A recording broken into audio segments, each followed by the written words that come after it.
राजस्थान की सम्मानीय वित्त मंत्री आदरणीय दिया कुमारी जी और राजस्थान विधानसभा में लगातार जिन्होंने 7 बार प्रतिनिधित्व किया, वरिष्ठ नेता हम सबके बड़े भाई आदरणीय राजेंद्र जी राठौड़ साहब, आदरणीय ब्रजमोहन जी, आदरणीय राजकुमार जी रेणवा साहब, सम्मानीय मदन जी प्रजापत, सुबोध जी, अशोक जी कसेरा साहब,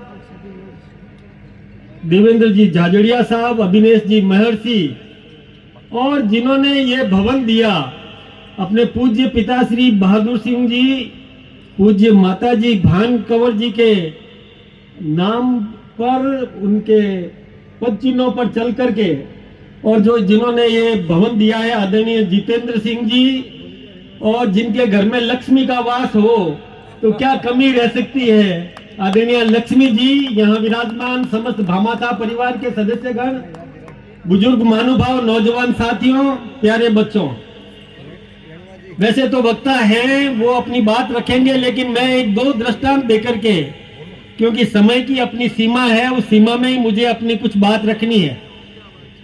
एक दृष्टांत, आप सब जानते हैं कि हम अपने बच्चों को उच्च शिक्षा के लिए विद्यालय का चयन करते हैं। विद्यालय का चयन करते समय कुछ बातें विशेष रूप से ध्यान में रखनी चाहिए। वो एक दृष्टांत मैं आप सबके सामने रखूंगा। होली का त्योहार था और होली हम सब मनाते हैं, और होली मनाने के बाद में अपने मोहल्ले में अपने परिजनों से मिलने के लिए भी जाते हैं। तो मैं मेरे मोहल्ले में एक चोपड़ा परिवार में गया और वहां एक बच्चा रो रहा था लगातार। मैंने पूछा, भाई ये बच्चा रो क्यों रहा है? तो कि साहब आप ही पूछ लो। मैंने उस बच्चे से पूछा, बेटा रो क्यों रहा है? उस बच्चे ने कहा, मेरे पे रंग डाल दिया। मैंने पूछा, रंग डाल दिया? तो रंग तो अच्छा है, रंग होली के त्योहार पर तो रंग डालेंगे। कि नहीं, हमें मना किया है। मैंने कहा, किसने मना किया? कि फादर ने मना किया। मैंने उसके पिताजी की तरफ देखा, उन्होंने कहा, मैंने नहीं, स्कूल के फादर ने। अब आप विचार कीजिए कि हम सब कैसा निर्णय कर रहे हैं, किस प्रकार के संस्कार हम अपने बच्चों को देना चाहते हैं। ये विचार करने की बात है कि किस प्रकार बच्चों को वहां पर अपन उच्च शिक्षा के लिए, अच्छी शिक्षा के लिए चयन करके भेजते हैं, और वो बच्चे किस प्रकार का संस्कार प्राप्त करते हैं। हमारी संस्कृति को दूषित करने का जो षड्यंत्र चलता है, इसके बारे में विशेष रूप से ध्यान देने की जरूरत है। मैं दूसरी बात एक निवेदन करना चाहूंगा कि हमारे जो विद्यालय है, मैं भी पढ़ा हूं, लेकिन ये विद्यालय एक ऐसे विद्यालय हैं जो बच्चों को पढ़ते हैं। पहले बच्चों को पढ़ते हैं कि बच्चे की प्रतिभा किस प्रकार की है, उसको किस दिशा में आगे बढ़ाना चाहिए।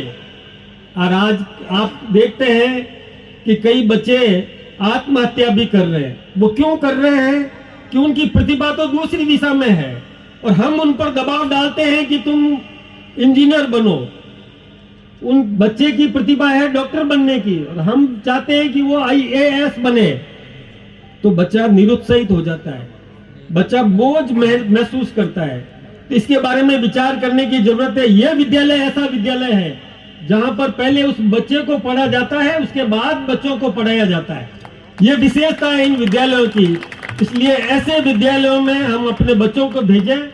और जो भामाशाह परिवार ने बढ़ चढ़ करके सहयोग दिया, मैं उनका बहुत बहुत अभिनंदन करना चाहूंगा कि आपने जो अपने गाढ़े पसीने की कमाई जहां लगाई है, निश्चित रूप से ये फलीभूत होगी और भारत का ऐसा नेतृत्व तैयार करेगी। राष्ट्रीय चरित्र युक्त व्यक्तित्व निर्माण ऐसे विद्यालयों में होगा। मैं अपनी इन्हीं बातों को कह करके आप सबका भी बहुत बहुत सम्मान करना चाहूंगा। बहुत बहुत धन्यवाद। अब ये मुझे कह रहे हैं कि आप बाउंड्री की बात करो, तो इन्होंने मुझसे 20 लाख रुपया मांगा, तो कोई बड़ी बात नहीं है। तेरा तुझको अर्पण क्या लगे मेरा। भारत माता की